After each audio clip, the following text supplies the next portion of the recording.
এক অদ্ভুত নীরবতা বিরাজ করছে মধ্যপ্রাচ্যে। তবে এই নীরবতা যেন এক মহা বিপর্যয়ের পূর্বাভাস।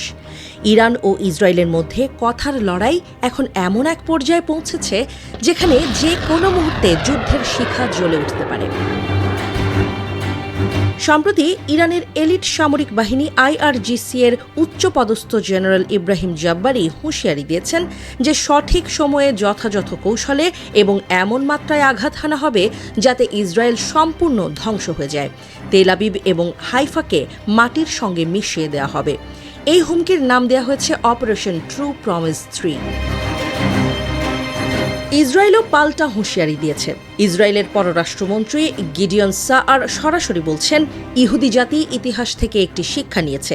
যদি কেউ আমাদের ধ্বংস করতে চায় তবে তাকে আমরা থামিয়ে দেব, আমরা প্রস্তুত। কিন্তু এই হুমকির পেছনে বাস্তবতা কি? ইরান কি সত্যি ইসরায়েলের বিরুদ্ধে বড় ধরনের হামলার পরিকল্পনা করছে, নাকি এটি শুধুই কথার যুদ্ধ?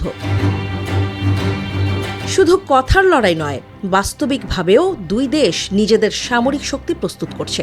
ইরান সম্প্রতি চীন থেকে 1000 টন রকেট জ্বালানির রাসায়নিক উপাদান আমদানি করেছে, যা দেশটির ক্ষেপণাস্ত্র উৎপাদন বাড়িয়ে তুলবে।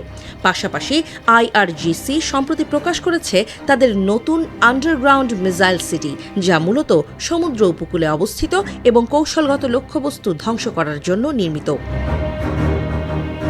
অন্যদিকে ইসরায়েলের সামরিক মহলে চলছে উত্তেজনা। দ্য জেরুজালেম পোস্টের এক প্রতিবেদনে বলা হয়েছে, যুক্তরাষ্ট্র ও ইসরায়েল যৌথভাবে ইরানের পারমাণবিক স্থাপনার উপর হামলার পরিকল্পনা করছে।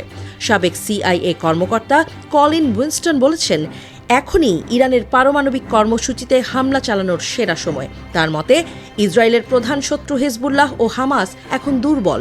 সিরিয়া ও ইরানের আকাশ প্রতিরক্ষা ব্যবস্থাও অনেকাংশে অকার্যকর হয়ে গেছে।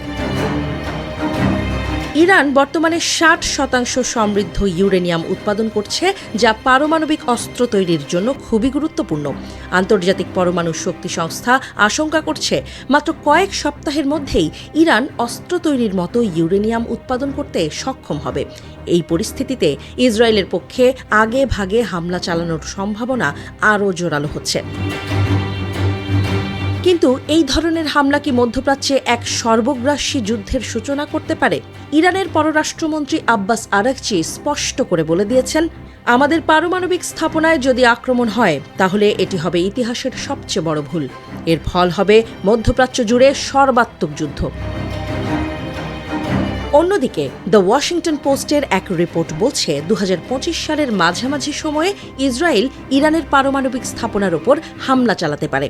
এর আগে 2024 সালের এপ্রিল ও অক্টোবর মাসে ইসরায়েলের বিরুদ্ধে দুটি বড় ধরনের হামলা চালিয়েছিল ইরান, যা অপারেশন ট্রু প্রমিস 1 ও 2 নামে পরিচিত।